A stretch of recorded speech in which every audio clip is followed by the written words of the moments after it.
nous voulons passer à la parole du Seigneur.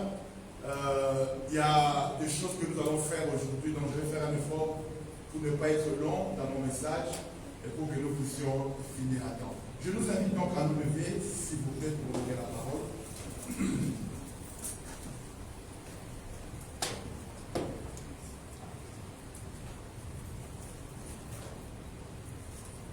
J'aimerais que nous puissions lire la parole de Dieu dans le psaume chapitre 68, le verset 29.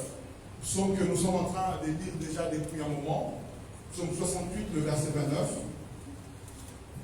Psaume 68, le verset 29. Est-ce que vous y êtes?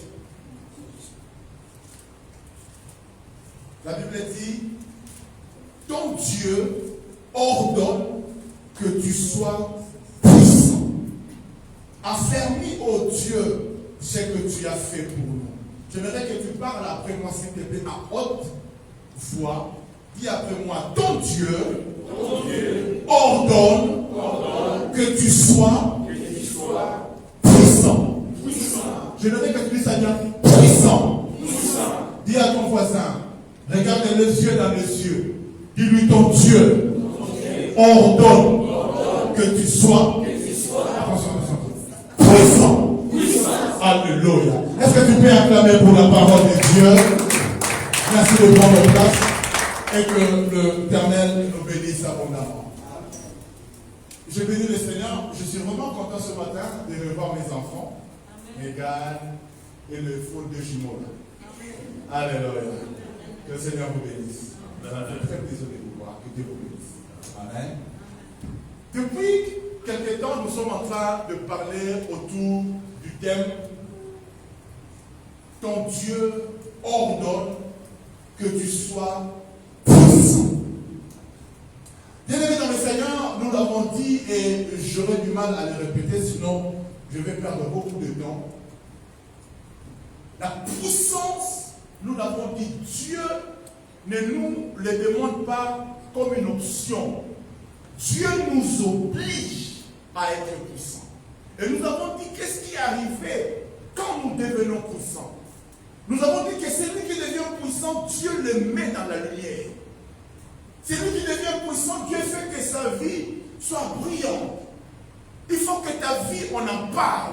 Je refuse que tu passes inaperçu. Il faut que tu laisses des traces. Et tu ne peux pas laisser des traces sans puissance. Celui qui doit laisser des traces doit être puissant.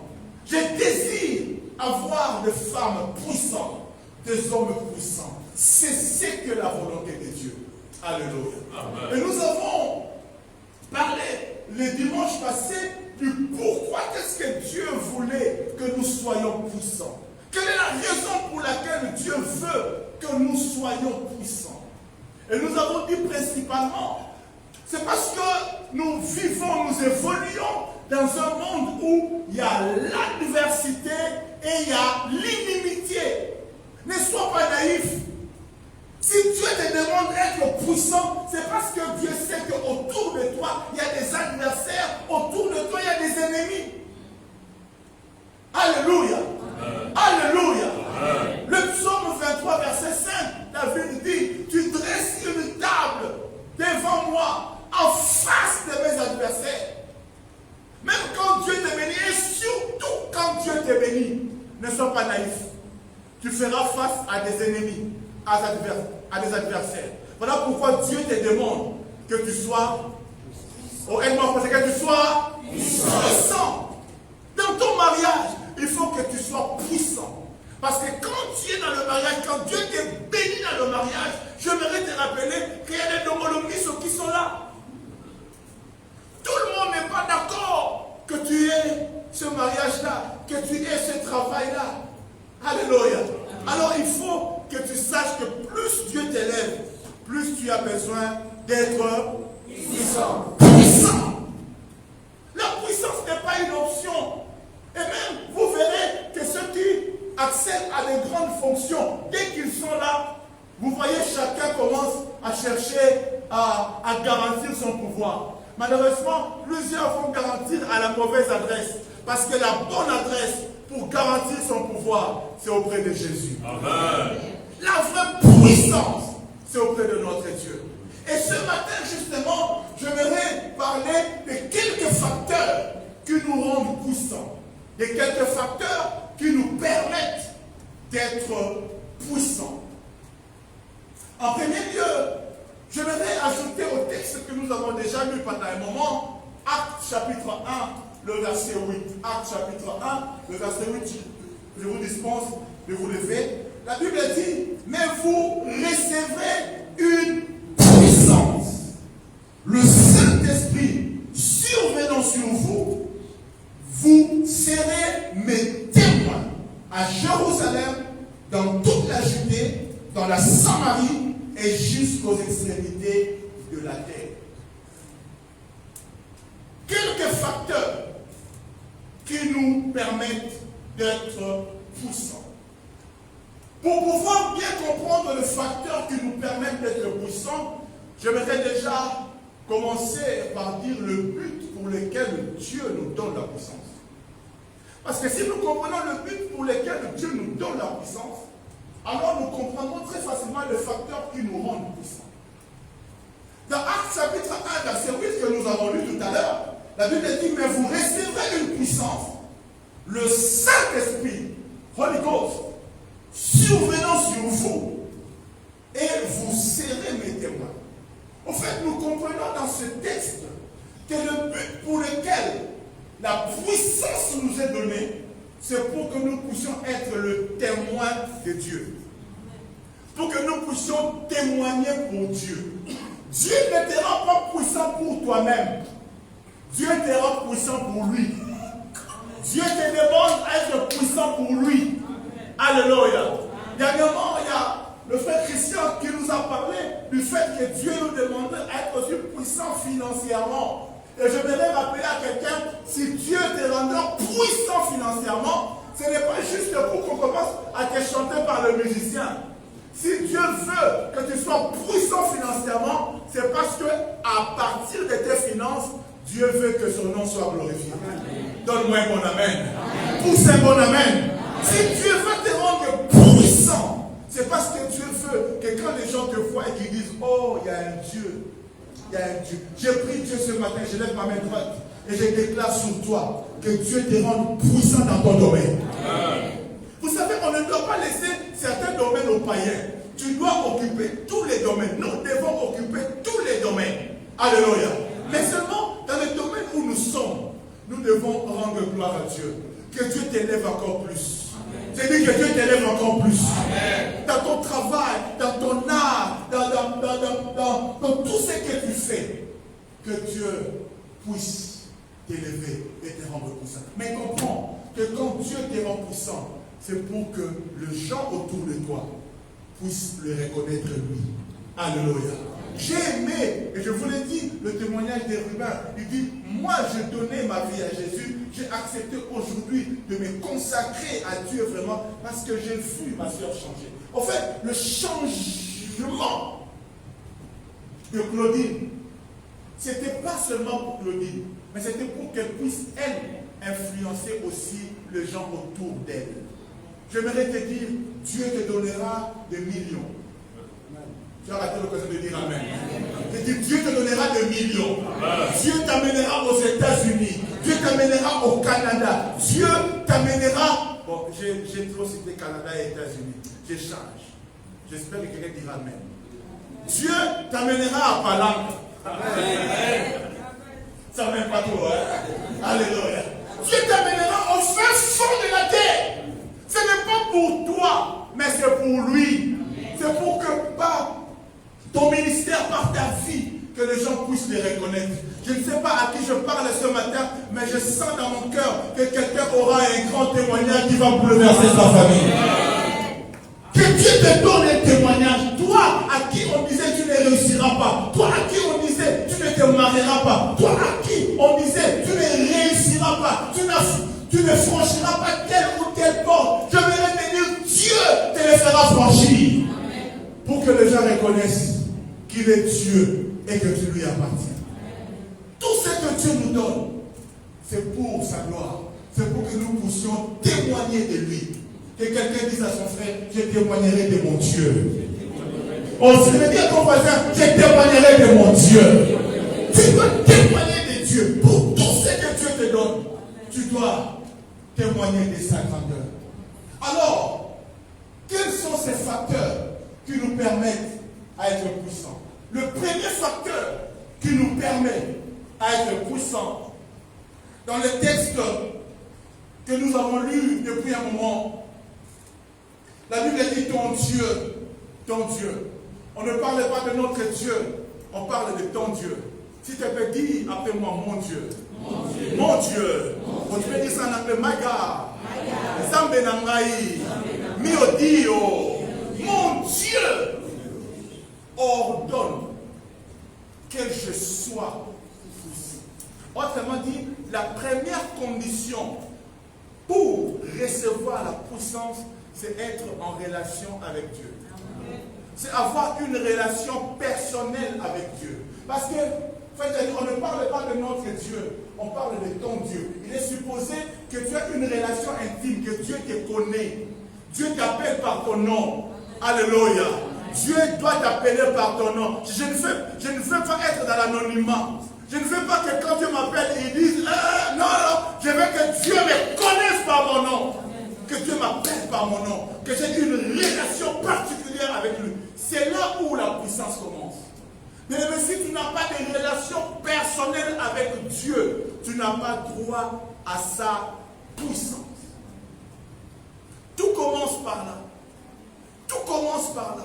Ton Dieu ordonne que tu sois puissant. Il faut que, à un moment, Dieu devienne ton Dieu. Je ne parle pas du Dieu de ton pasteur.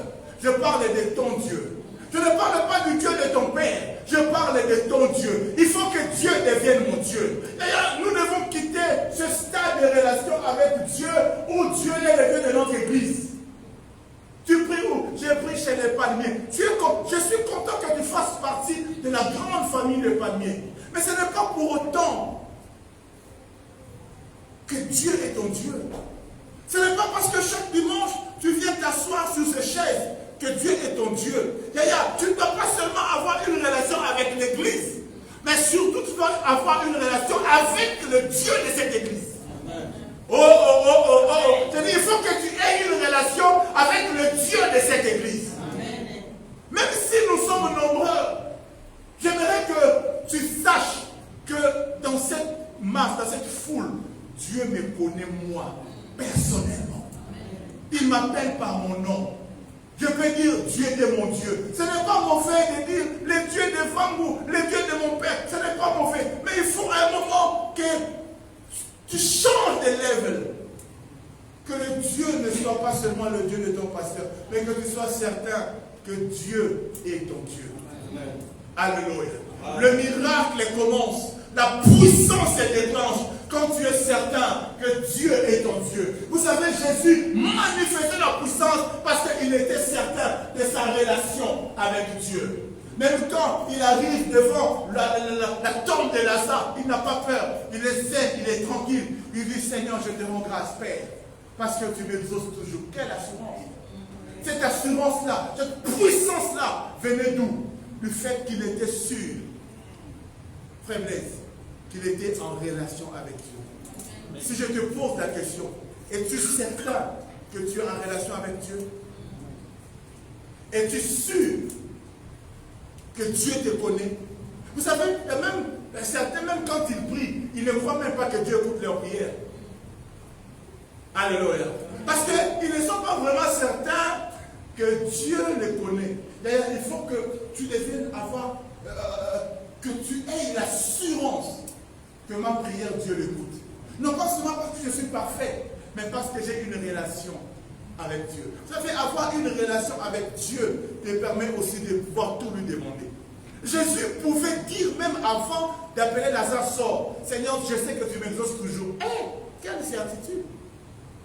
Alléluia.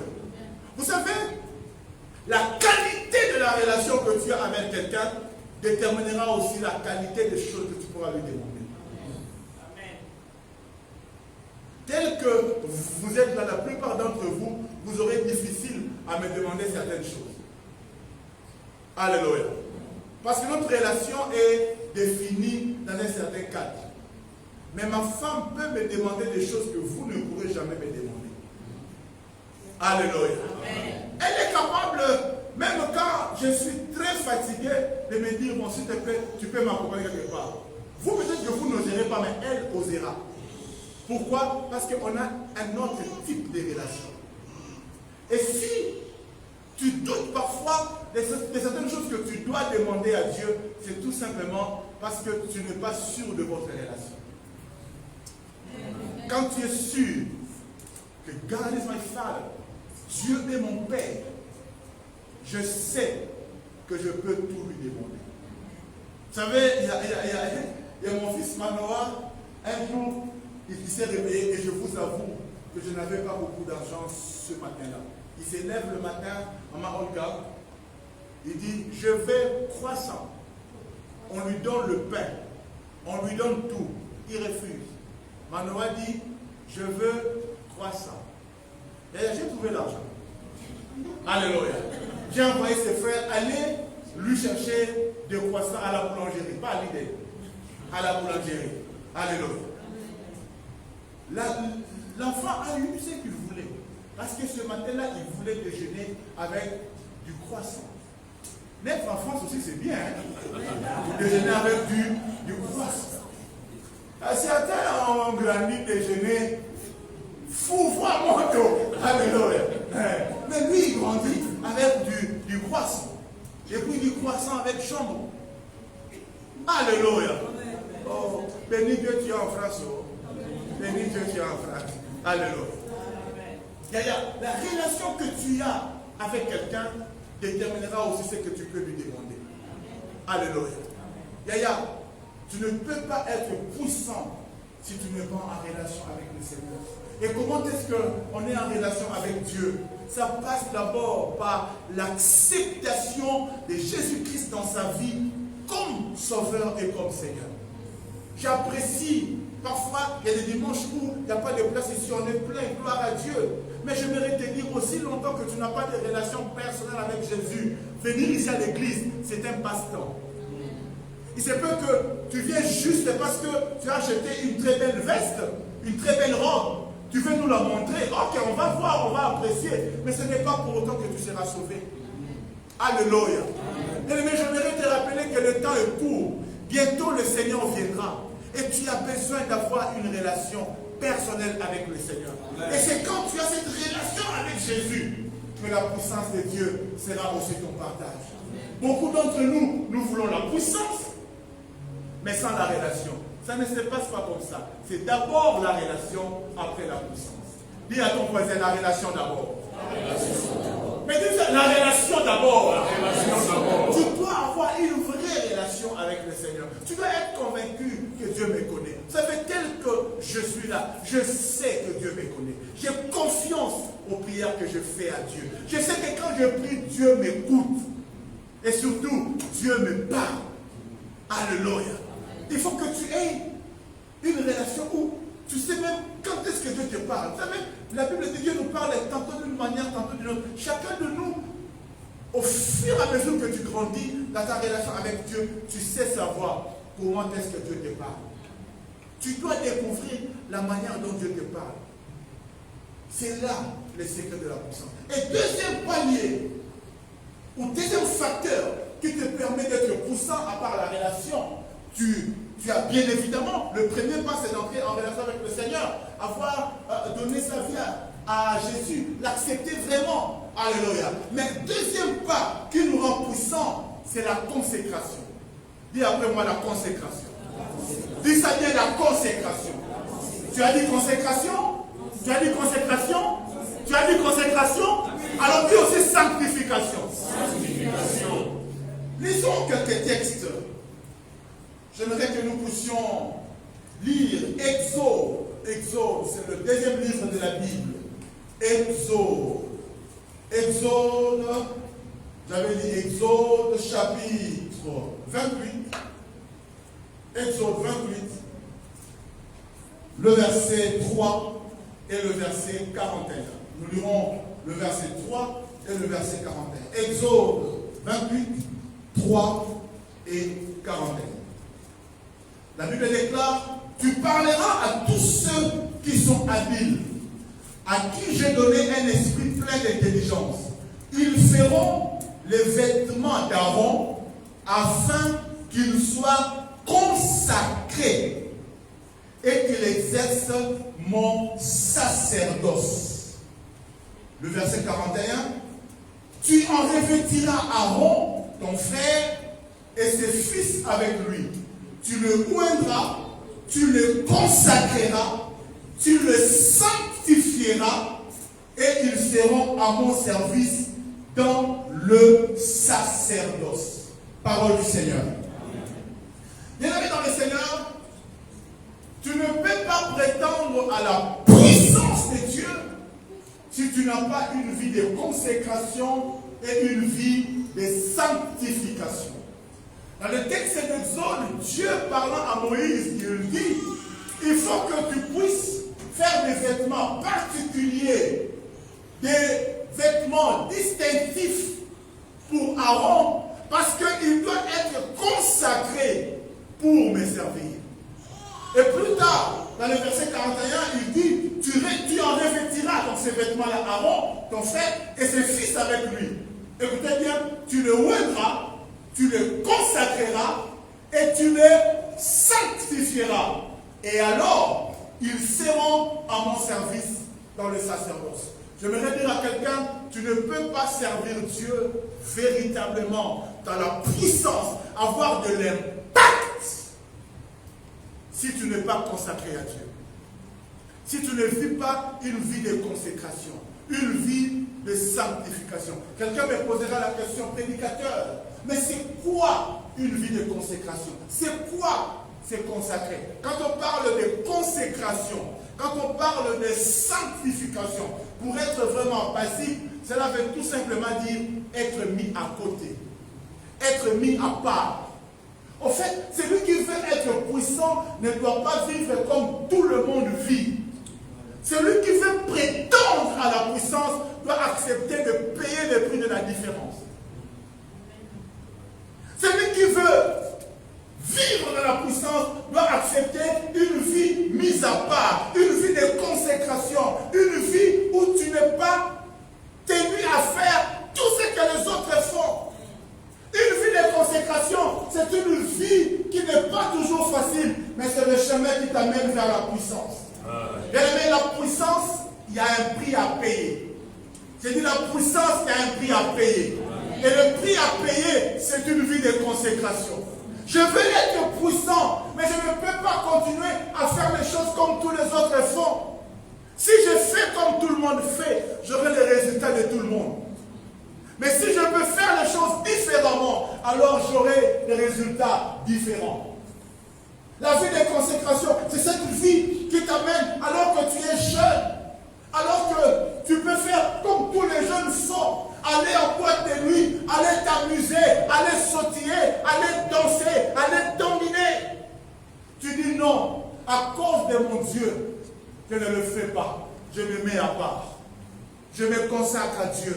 Je consacre ma jeunesse à Dieu. Je ne consacre pas ma jeunesse à aller chaque samedi dans les boîtes de nuit. Mais moi, j'ai choisi chaque samedi d'être dans la présence de Dieu.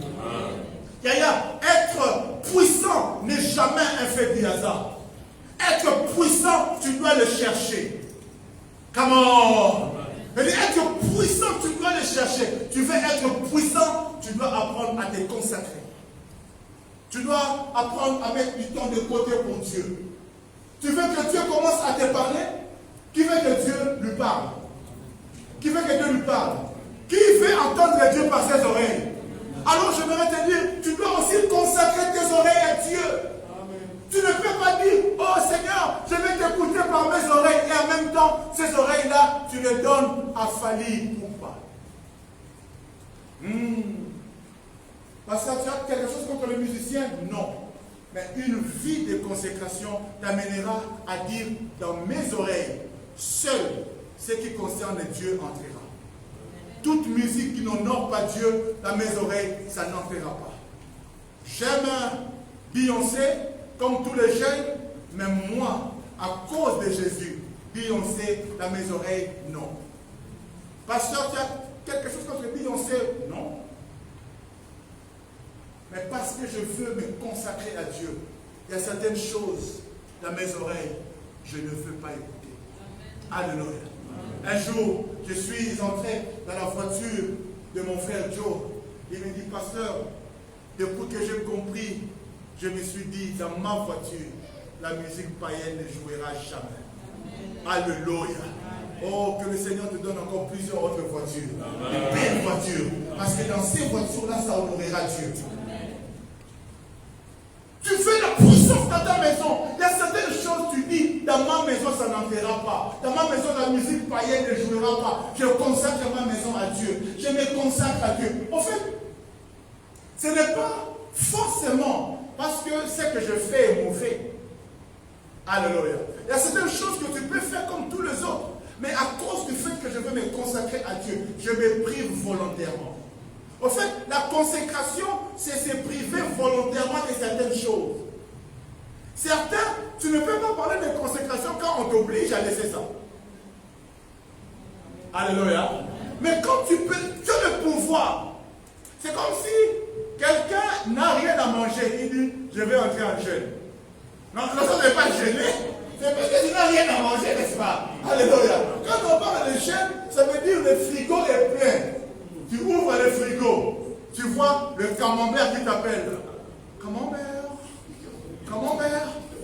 Mais tu dis, camembert, reste là, ne bouge pas, et tu recules. Tu prends le frigo, oh Seigneur, alléluia.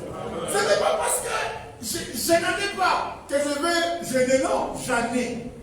Mais je dis non. Alléluia.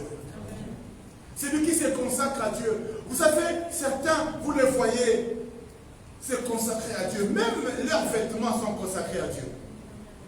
Vous voyez ici, Dieu même détermine le genre d'habit que les sacrificateurs doivent mettre. Tu ne peux pas t'habiller n'importe comment. Quand tu es consacré à Dieu, même ta manière de t'habiller est différente. Alléluia. Vous savez, je ne m'habille pas en robe longue parce que j'ai de mauvaises jambes. Yaya, dans la compétition des cuisses, je vais te battre. Alléluia. Dans la compétition des cuisses, il y a alléluia. Mais si j'ai accepté de m'habiller de manière décente, ce n'est pas parce que je ne sais pas dandiner. D'ailleurs, si on devait dandiner ici, oh, je sais dandiner. Alléluia. Je sais aussi frôler avec les yeux. Mais si je ne le fais pas, ce n'est pas parce que je suis incapable, mais c'est parce que j'ai accepté que mes amis, mon corps, soient pour la gloire du Seigneur. Amen. Tu veux devenir puissant, tu dois accepter. La Bible dit, quelque part, je n'ai pas noté la référence, la Bible dit, tout m'est permis, mais tout n'est pas utile. Tu peux tout faire. En fait, Dieu ne t'emprisonne pas. Tu peux faire tout ce que tu veux. Tu peux t'habiller comme tu veux. Le Saint-Esprit ne viendra pas avec les ciseaux couper tes vêtements quand tu les as habillés, non. Quand tu les as mis, pardon. Tu es libre. Mais pasteur, vraiment, vous savez, à un moment, c'est ce que le frère Dieu posait comme question. Hein. Mais c'est quoi le problème d'écouter la musique païenne? Maintenant, j'aimerais savoir qui lui a convaincu de ne plus écouter cela. Vous savez, quand tu commences à vivre une vie consacrée, il y a certaines choses qu'on ne te les dit pas. Toi-même, tu sens, même si ce n'est pas mauvais, mais tu sens que toi, tu ne peux plus faire ça. Je me rappelle, moi j'ai donné ma vie à Jésus, j'étais très jeune, je n'avais que 12 ans quand j'ai reçu Jésus et quand j'ai été baptisé. Et puis à un moment, autour de moi, tous les jeunes qui se coiffaient mettaient des lignes sur la tête. Oh yaya, je mérite déjà de dire ici, mettre des lignes, ce n'est pas un péché. Soyons clairs. Aux États-Unis, vous verrez des pasteurs avec des lignes sur la tête. Donc ce n'est pas un péché. Mais je me rappelle à l'époque, par rapport à notre culture, parce qu'il faut aussi savoir que quand nous témoignons, nous ne témoignons pas seulement de manière impersonnelle. Il faut se tenir compte de la culture dans laquelle tu évolues. Est-ce que tu me comprends? Alors, même Paul dit, avec les Grecs, j'ai fait comme les Grecs, afin de les gagner à Christ. Avec les Juifs, j'ai fait comme les Juifs, afin de les gagner à Christ. Alléluia. En fait, j'essaie de me mettre dans la peau de l'autre, sans vraiment me compromettre, mais dans le seul but de le gagner pour Jésus. Alléluia. Et je me rappelle que moi aussi, je commençais avec des livres. Bon, c'était normal.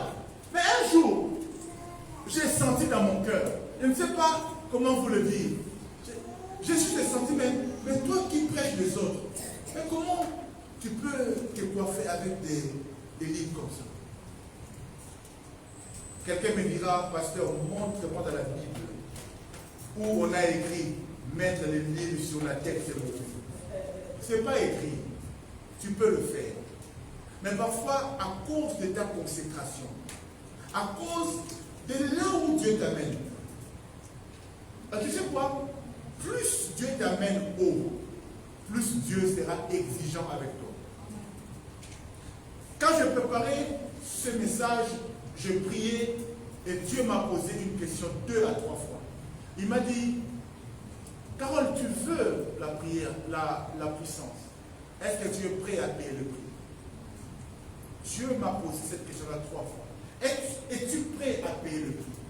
Il y a la puissance, il y a un prix à payer. Et à part la relation, je disais, il y a la consécration. Tu dois mener, frère Shadrach, une vie de consécration si tu veux la puissance. La consécration, la sanctification, c'est mettre à part. Tu ne dois plus vivre dans le péché. Tu ne dois plus... La vie de sanctification, la vie de puissance et la vie de péché ne marchent pas de pair. Alléluia. Quand tu veux être puissant avec Dieu, Dieu sera exigeant avec toi. La puissance, ce n'est pas pour que tu puisses commencer à tirer sur toutes les filles. La puissance que Dieu te donne, ce n'est pas pour que tu puisses commencer à détruire le mari des autres. Parce que quand Dieu te révèle d'une certaine puissance, tu verras qu'il y a les autres qui l'appellent aura. C'est-à-dire, là où tu es, tu te fais remarquer. Ce n'est pas forcément parce que tu es la plus belle, non. Mais parce que tu dégages quelque chose. Et là où tu es, tu vois tout le monde est attiré à toi, veut te parler. Mais Dieu ne te rend pas puissant pour que tu commences à détruire le mari des autres, non. Dieu te rend puissant, Dieu te rend intéressant pour que tu parles de lui aux autres. Alléluia. Et troisième chose, je finirai par là. Troisième chose, celui qui veut être puissant doit aussi apprendre à mener une vie de sacrifice. L'un des prix à payer, l'un des facteurs qui nous rend puissants, c'est une vie de sacrifice. Quelqu'un m'aide à dire sacrifice. Si tu regarde ton voisin, dis-lui sacrifice. La vie de puissance est une vie de sacrifice. Luc, chapitre 9, au verset 24, la Bible dit, car celui qui voudra sauver sa vie la perdra, mais celui qui la perdra à cause de moi la sauvera. Celui qui veut être puissant dans les choses de Dieu, celui qui veut être puissant avec Dieu, doit aussi apprendre une vie de sacrifice. Le vendredi soir, ce n'était pas un jour de culte, mais j'ai demandé aux gens de venir ici parce qu'on voulait juste prier. J'ai béni Dieu pour les 2 personnes qui sont venues prier avec moi. Pendant presque 2 heures, j'avais dit on ne va pas prêcher, on va juste être à la présence de Dieu. Durant ces 2 heures-là, on pouvait faire beaucoup de choses. Et surtout, un vendredi soir. Après une semaine chargée, Sœur Sonia, vendredi soir, je veux me reposer. Je veux bien siroter quelque chose. Bon, je ne dis pas la chose, hein.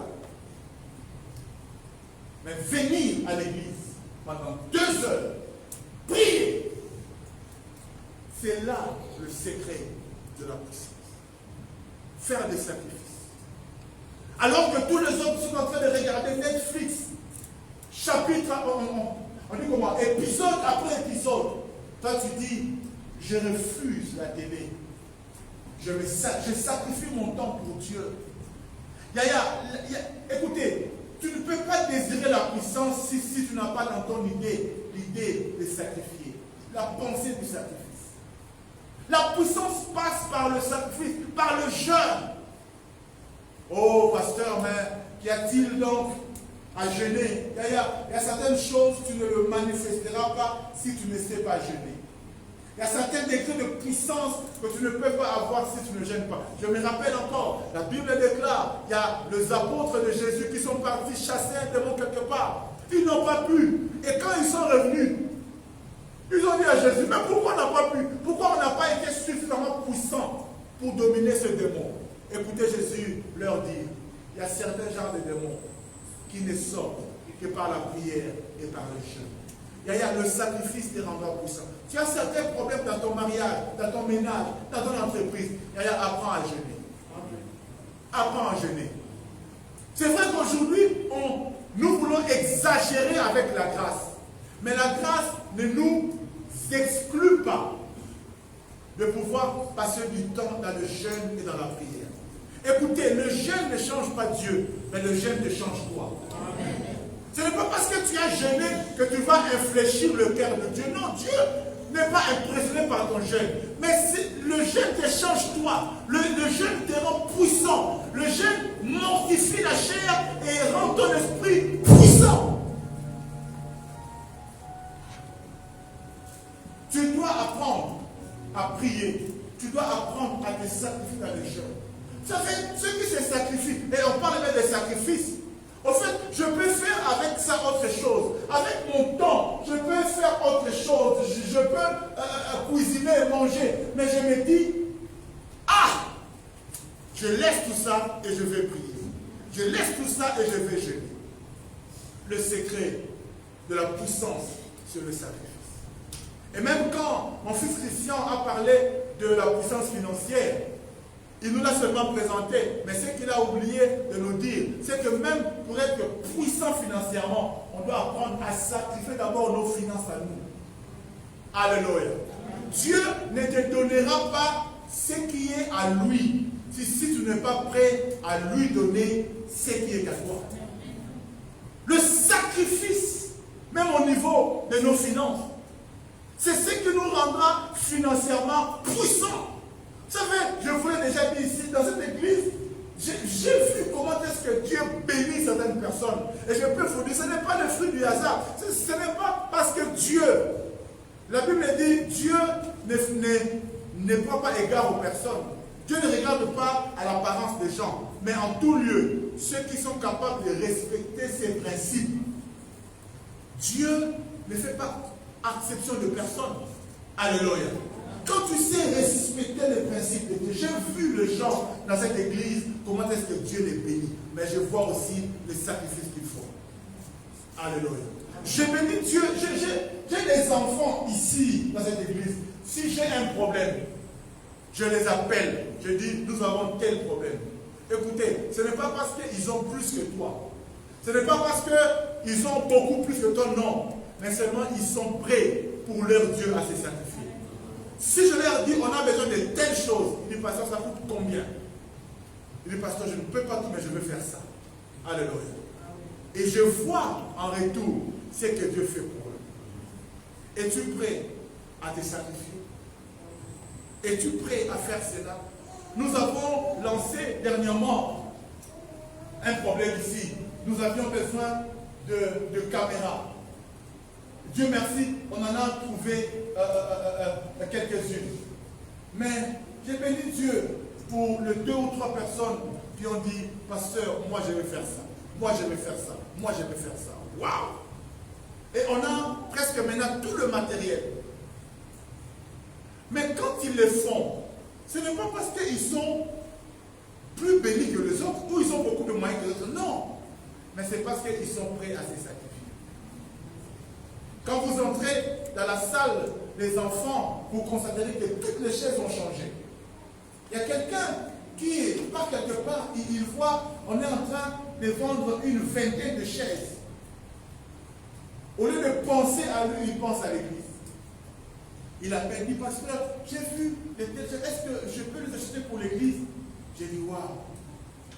Il pense à Dieu. Ce n'est pas, et je le connais, ce n'est pas parce qu'il a beaucoup d'argent, non, il a aussi des problèmes comme nous tous, mais il est prêt à se sacrifier.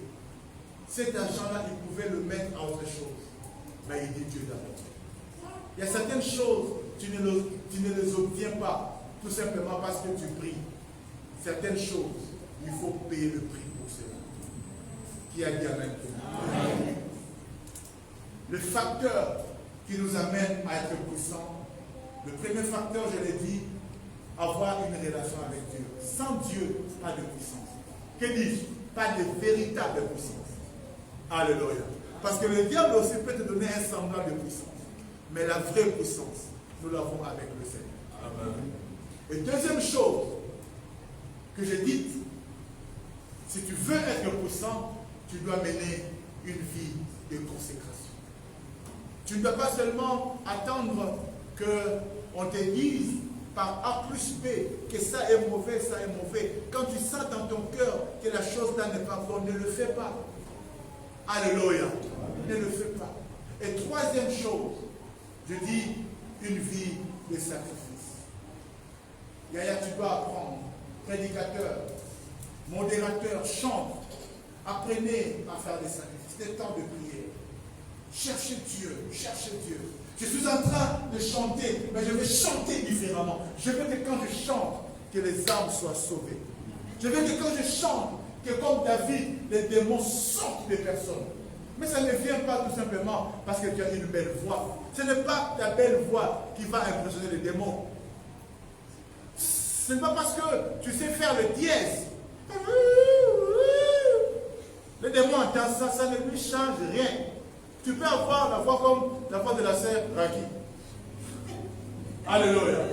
Mais quand la puissance est derrière, même quand tu chantes, les démons t'obéissent. Mais ça ne passe pas par hasard. Il faut une vie de prière, une vie de consécration. Le vendredi, ce vendredi encore, je vais encore inviter les gens à venir ici. De 20h à 22h, nous allons encore chercher Dieu. Et je pense que ça sera le cas. C'est vraiment libre. Il n'y a pas d'imposition. Mais vendredi, de 20h à 22h, sans prédication, sans exhortation, pendant 2 heures, nous sommes ici pour chercher Dieu. De 20h à 22h. Et nous verrons les résultats. J'ai dit, nous verrons les résultats. Là où tout a échoué, la prière est capable de tout changer. Que mon Dieu vous bénisse. On va se lever, merci à la